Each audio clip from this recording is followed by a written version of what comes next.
Coach, thanks for joining us today. We're excited to have this opportunity to talk with you. We are very excited to watch this week's matchup between Lincoln and Cole Camp, especially see how these two teams square off after those two awesome battles that we got to see last year.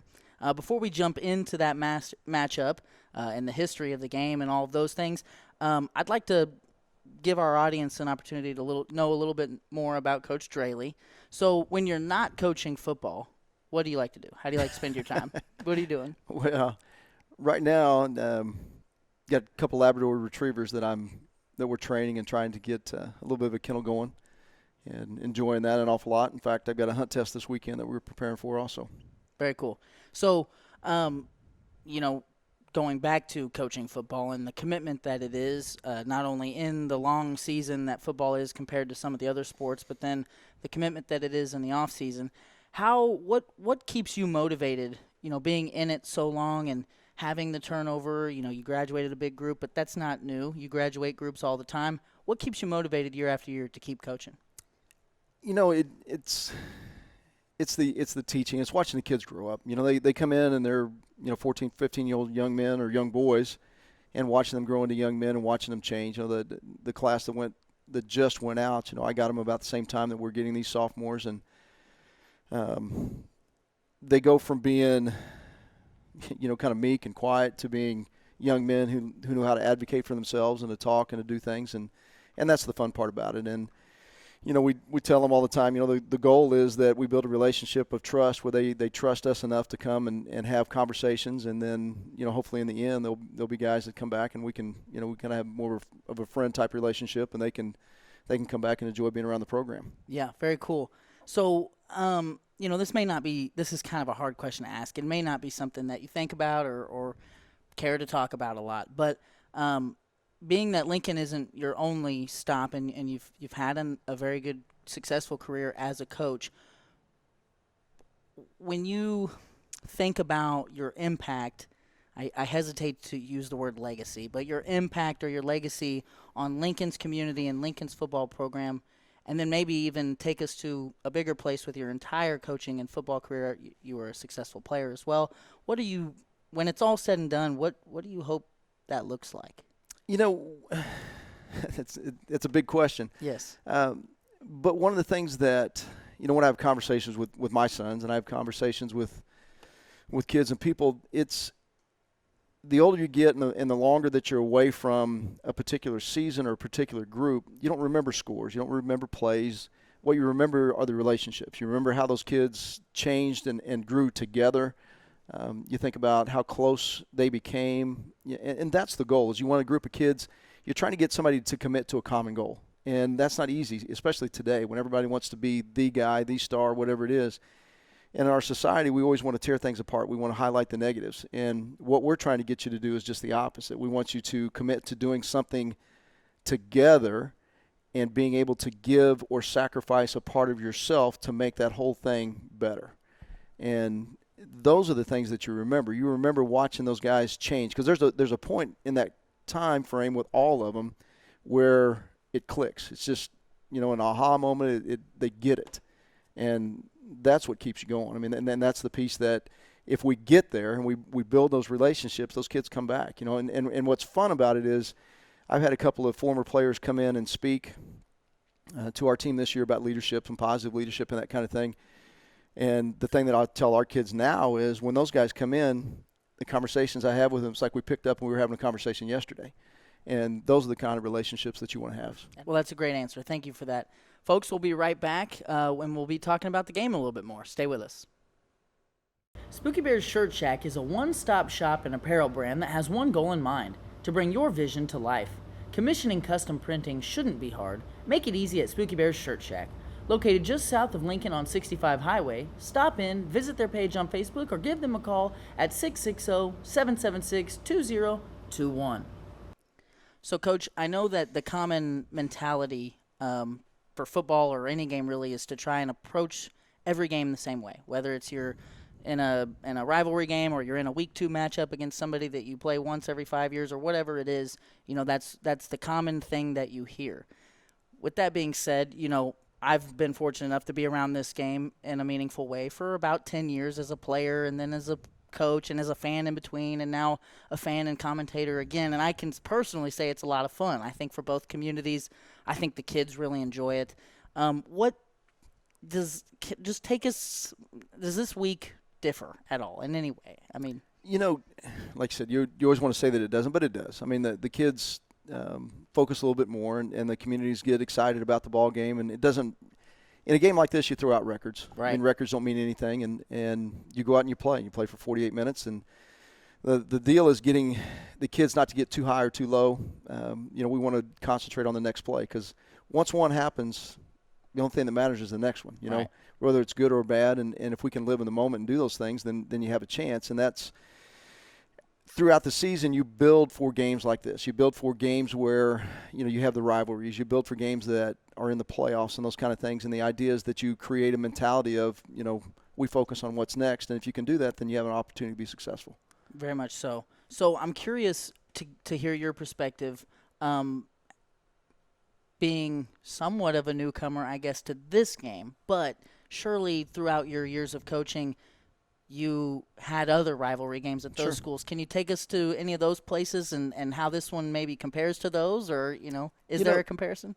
There's always a comparison, and it's fun. Any rivalry game is fun. I had an opportunity to be a part of several of them. When I got started as an assistant at Oak Grove, the Oak Grove-Odessa game was huge. They were 5 miles apart on I-70, and all kinds of signs and things on the highway, and kids doing silly things, and so that one was fun.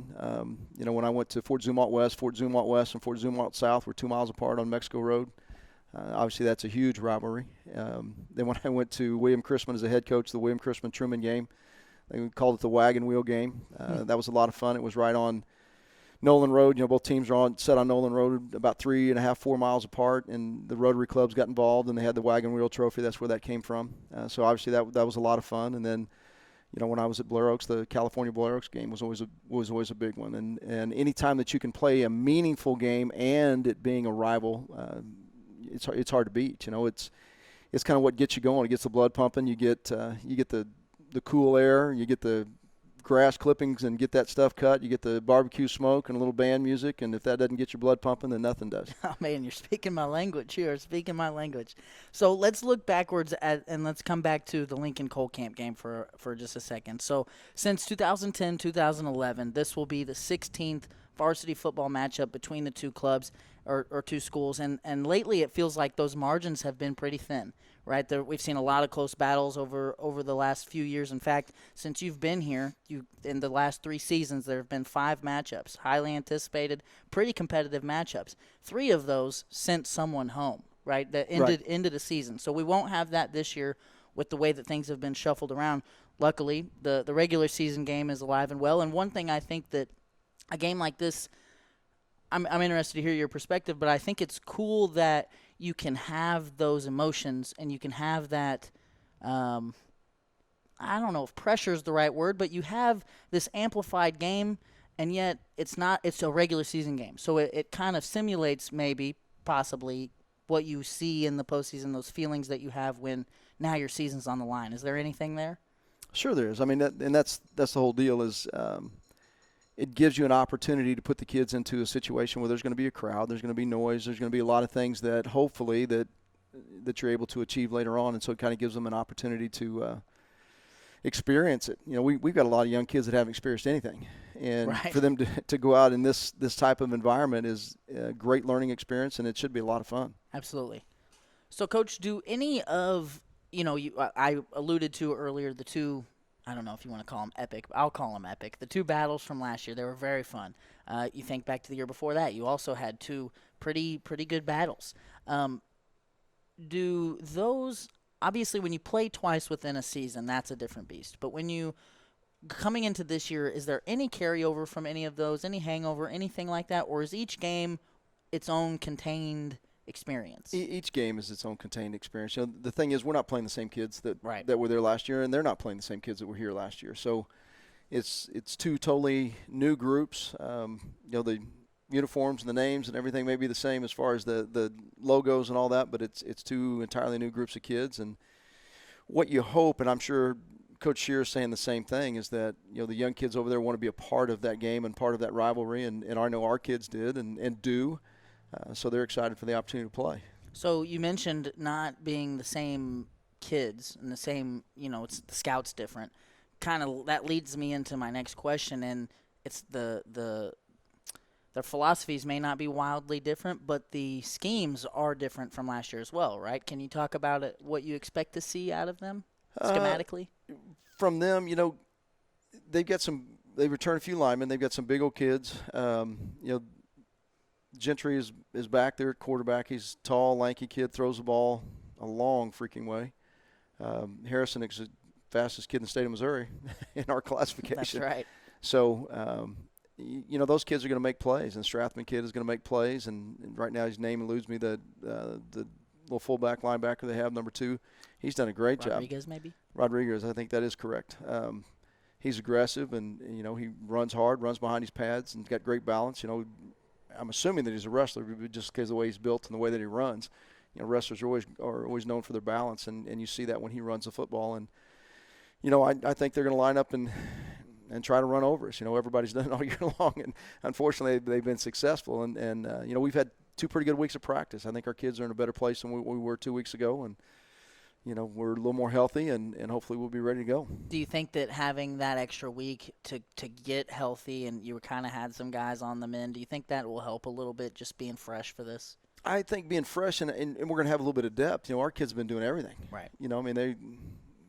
They're picking up the trash in the stadium after the game. They're doing everything. Forget playing both sides. They're on kickoff. They're on return. They're on punt. And it takes its toll. When it's hot outside, it's even harder to do. When you get big old bodies wallering on you and you're a young kid. When you're a sophomore and a junior that hasn't played really a lot since you were an 8th grader, you got to think about that. And you step out there on the football on Friday night with the lights on, and you add all of the environment and everything that goes into it. There are a lot of things that you have to get used to. And our kids have been through a lot for the first part of the season, and they've grown, they've matured, and hopefully we're in a better place. And I feel like we are. I feel like our kids are in a better place this week than we were 2 weeks ago, and I told them today that at the end of practice, and we're excited to go out and see how much we've improved and where we go from here. Right. You talked about, maybe some of your expectations for them, and then you talked about some of their guys. What can we expect, without obviously revealing anything too much, what can we expect to see out of Lincoln? We will be as close to healthy as we've been since the Jamboree. And we get out of the Jamboree, we lose Ashton to a hand. We lose Anthony to a shoulder, who's still out. We lose Larry the following week to a hand. It seems like there's always been something going on that has held us back. And sometimes those things happen after you've put in a practice plan or after you've put in a game plan, and now you're trying to recover and make the best of the situation. And, right now we're kind of headed in the other direction. We're getting to add pieces back in, which hopefully will allow us to highlight some of the things that we might be better at. And we've seen that offense take a few different forms over the last few weeks. I know that pains you to be kind of patching it together. Now you've had 2 weeks. Are we going to see any of the stuff we've been seeing? Are we going to go? What are we going to see without revealing too much? Of course, you're going to see a little bit of the same stuff. Okay. Obviously the same kids, but we've gotten to rearrange our offensive line a little bit, which is going to help. Ben just continues to grow in his role on both sides of the ball, and that's going to help. And we've got to get better at some of the things we do. And the hard part is we haven't been able to have a running game. We just haven't. And that'll be one of the things that we try to establish. Whether we're able to do it or not, I don't know, but we're going to give it a shot. And we say that going into every week, and then maybe we do and maybe we don't. But hopefully that'll begin to become part of our repertoire. Okay, I'm excited. One last question. Brett and I, we always try to, before the game, we try and come up with the keys to victory, talking point for us on the broadcast. It's fun. Humor me, if you will. What are Lincoln's keys to victory to come out in this week's game? We're going to have to be able to stop the run. And we have to, they do a great job of running power. They do a great job of running their inside trap, midline combination stuff that they do. They're always been very good at counter. That's one of the things they hang their hat on. And we've got to find a way to stop those things. And then we have to know where Reed Harrison is at all times. That kid can change the game in a blink of an eye. If you leave him an inch, he's going to take a mile. And then, when we have the ball, we've got to establish the fact that we can run a little bit. Everybody's been able to put 3 guys at the line of scrimmage and come after us and then play coverage. And we have to be able to run the ball against a 5-man box. And those are the things that we're going to try to do. And then the next thing, like any game, is don't beat yourself. Eliminate the negative plays, which are sacks, turnovers, and penalties. Okay. Well, we appreciate your time, Coach. We're looking forward to this week. Good luck. Appreciate it. And we'll see you Friday. Thank you.